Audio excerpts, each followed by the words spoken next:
Hi అండి. ఈరోజు మనము సూపర్ సాఫ్ట్గా ఉండే చపాతీలు అలాగే కాలీఫ్లవర్ కూర ఎలా తయారు చేసుకోవాలో చూద్దామండి. ఇవి చాలా సాఫ్ట్గా ఉంటాయండి. నెక్స్ట్ డే కూడా చాలా అంటే చాలా సాఫ్ట్గా ఉంటాయి. ఒక్కసారి మీరు కూడా తప్పకుండా ట్రై చేయండి. చూసారు కదా ఎంత సాఫ్ట్గా వచ్చాయో చపాతీ అనేది. ఒక ప్రాసెస్లోకి వెళ్దామండి. ముందుగా ఒక హాఫ్ కేజీ కాలీఫ్లవర్ని తీసుకొని నేను ఇలా ముక్కలుగా కట్ చేసేసుకొని అందులో వేడి నీళ్ళు పోసేసి పెట్టుకున్నానండి. ఖచ్చితంగా వేడి నీళ్ళు అయితే పోసుకోండి, ఎందుకంటే ఇది వర్షాకాలం కదండి, పురుగులు వచ్చే ఛాన్సెస్ ఎక్కువగా ఉంటాయి. కాబట్టి ఖచ్చితంగా నీళ్ళు వేసేది వేడి నీళ్ళు వేసి ఒక 10 నిమిషాలు పక్కన పెట్టుకుందాం. అది నానేలోపు మనము పిండి ఎలా కలుపుకోవాలో చూద్దాం. చపాతీ పిండి నేను ఒక 2 కప్పుల గోధుమ పిండి తీసుకున్నానండి. అందులో రుచికి సరిపడా ఉప్పు, ఒక టీ స్పూన్ అంత నూనె వేసుకొని కలుపుకున్నానండి. బాగా ముందు ఒక పొట్టి పిండిని కలుపుకోవాలి.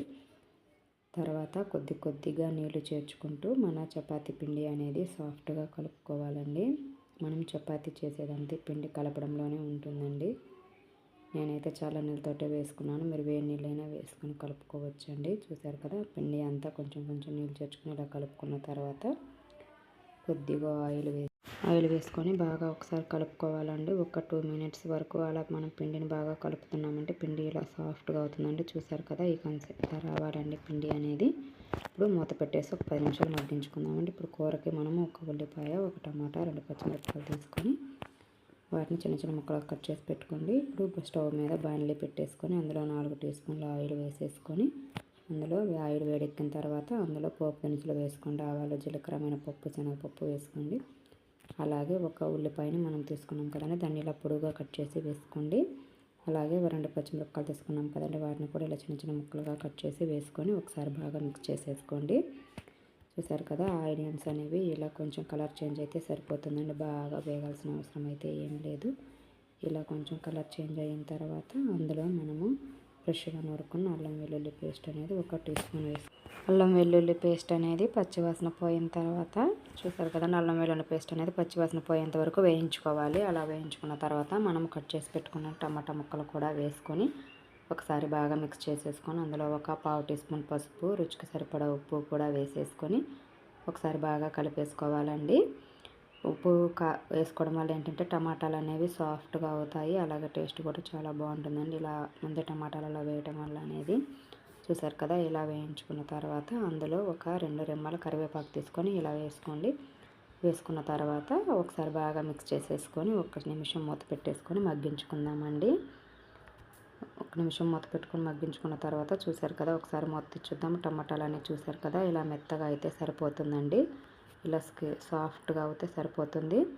చూసారు కదా, ఇప్పుడు మనము ముందుగా క్యాబేజీని కట్ చేసి పెట్టుకున్నాం కదండి, అది వేడి నీళ్ళలో వేసి పెట్టుకున్నాం కదా, దాంట్లో నీళ్ళన్నీ తీసేసి ఇలా ఒక జల్లెలో వేసి పెట్టుకున్నామంటే నీళ్ళన్నీ ఒడిసిపోతాయండి. ఇప్పుడు మనము క్యాబేజీని వేసేసుకొని ఒకసారి బాగా మిక్స్ చేసేసుకుందామండి. ఒకసారి బాగా మిక్స్ చేసేసుకున్న తర్వాత అందులో 1.5 టీ స్పూన్ కారం వేస్తున్నానండి నేనైతే. మీరు చూసారు కూడా కారం వేసేసుకొని ఒకసారి బాగా మిక్స్ చేసేసుకోండి. ఒకసారి బాగా మిక్స్ చేసేసుకున్న తర్వాత చూసారు కదా, ఇలా బాగా మిక్స్ చేసేసుకొని మూత పెట్టేసుకొని ఉడికించుకుందామండి. ఒక 2 మినిట్స్ అలా ఉడికించుకున్నామంటే అందులోని వాటర్ అంతా ఇనికిపోతుందండి. ఒకసారి బాగా మిక్స్ చేసేసుకొని ఇప్పుడు అందులో ఒక గ్లాస్ వాటర్ తీసుకొని వేసేసుకొని నీళ్ళు వేసుకోవడం వల్ల ఏంటంటే క్యాబేజీ అనేది బాగా ఉడుకుతుంది. కూర కూడా సాఫ్ట్గా ఉంటుందండి, క్యాబేజీ ముక్కలు అనేవి బాగుంటుందండి. మూత పెట్టేసుకొని ఉడికించుకున్నాము. ఒక 5 నిమిషాలు ఉడికించుకున్నామంటే సరిపోతుంది. చూసారు కదండి, నీళ్ళన్నీ ఇనికిపోయి కూర అనేది దగ్గరకు అయింది కదా. ఇప్పుడు ఇందులో ధనియాలు, జీలకర్ర పొడి వేసుకోవాలండి. నేనైతే ధనియాలు, జీలకర్ర వేయించి ఇలా పొడి చేసి పెట్టుకుంటానండి, అది వేస్తున్నాను. ఇది వేసుకోండి, మీరు సపరేట్గానే వేసుకోవచ్చు. ఫైనల్గా కొత్తిమీర వేసేసుకొని స్టవ్ ఆఫ్ చేసుకోవడమేనండి. ఎంతో టేస్టీగా ఉండే క్యాబేజీ కాలీఫ్లవర్ కూర అనేది రెడీ అయిపోతుందండి. ఇది చపాతీ, రైస్ దేంట్లోకైనా చాలా బాగుంటుంది. ఇప్పుడు మనం చపాతీ ప్రాసెస్ చూద్దాము. మనము ముందుగా కలిపి పెట్టుకున్నాం కదండి పిండి, అది ఇలా బాగా నానింది కదండి. ఇప్పుడు మనకు ఎంత అయితే కావాలో అంతంత చిన్న ముద్దలు కానీ చేసుకొని పెట్టుకున్నామండి. నేనైతే మీడియం సైజులో చేస్తున్నానండి ముద్దలు. చపాతీలు కొంచెం పెద్దగానే వస్తాయి, నేను పెద్దగానే చేస్తానండి, అందుకోసం పెద్దగా చూపిస్తున్నాను. చూసారు కదా, ఇలా పొడి పిండి వేసుకొని చపాతీ అనేది చేసుకోవాలండి. కొంచెంగా పొడి పిండి చేర్చుకుంటూ చపాతీ అనేది రుద్దుకోండి. ఎక్కువగా ప్రెజర్ ఇవ్వకుండా లైట్గా రుద్దుకోండి. అప్పుడు చపాతీలు అనేవి చాలా బాగా వస్తాయండి. మనము ఎక్కువ ప్రెజర్ కూడా ఇవ్వాల్సిన అవసరం లేదండి, ఎందుకంటే మనం పిండి సాఫ్ట్గా కలుపుకున్నాం కాబట్టి. చూసారు కదా ఎంత ఈజీగా చపాతీ రెడీ అయిపోయిందో. మనకి ఎక్కువ టైం కూడా పట్టదండి, 10 నిమిషాలలో చపాతీ చేసేసుకోవచ్చండి. ఎన్ని చపాతీలైనా ఇలా ఈజీగా చేసేసుకోవచ్చు. చూసారు కదా, ఇలా చేసేసుకొని అన్ని చపాతీలు పక్కన పెట్టుకోవాలండి. నేను అన్నీ ఒకేసారి రుద్ది పక్కన పెట్టుకుంటాను. ఇప్పుడు పెంక అనేది పెట్టుకొని గ్యాస్ పైన పెంక అనేది బాగా వేడి అవ్వాలండి. చూసారు కదా, పెంక అనేది బాగా వేడయిన తర్వాత ఇలా మనము చపాతీలు వేసుకొని కాల్చుకోవాలండి. అటు ఇటు తిప్పుకుంటూ కాల్చుకోవాలి. నేను ఆయిల్ వేయకుండా చేస్తున్నానండి. మీరు కావాలంటే ఆయిల్ వేసుకొని అయినా చేసుకోవచ్చు. ఆయిల్ వేసి చేసుకున్న, ఆయిల్ లేకుండా చేసిన చపాతీ అనేది చాలా సాఫ్ట్గా వస్తుందండి.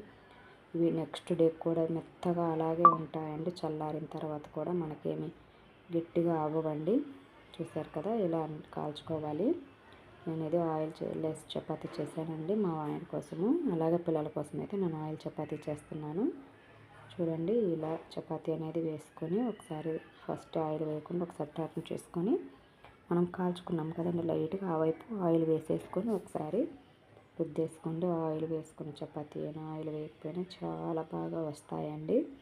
చూసారు కదా, ఇలా అయితే కాల్చుకోవాలండి. కొంచెం ఆయిల్ వేసుకొని చపాతీ అంతా స్ప్రెడ్ అయ్యేలాగా రుద్దుకోవాలి. చూసారు కదా ఎంత ఈవెన్గా అంత చపాతీ అంతా ఎంత బాగా కాలిందో. చూసారు కదా, ఇలా కాల్చుకుంటే సరిపోతుందండి. ఇంకా సర్వింగ్ ప్లేట్లో తీసుకొని సర్వ్ చేసుకోవటమే. మీకు నచ్చినట్లయితే ఈ వీడియోకి ఒక లైక్ చేయండి. మీ ఫ్రెండ్స్కి, రిలేటివ్స్కి వీడియోని షేర్ చేయండి. ఇలాంటి మరిన్ని టేస్టీ రెసిపీస్ కోసం మన ఛానల్ని సబ్స్క్రైబ్ చేసుకోండి. Thank you.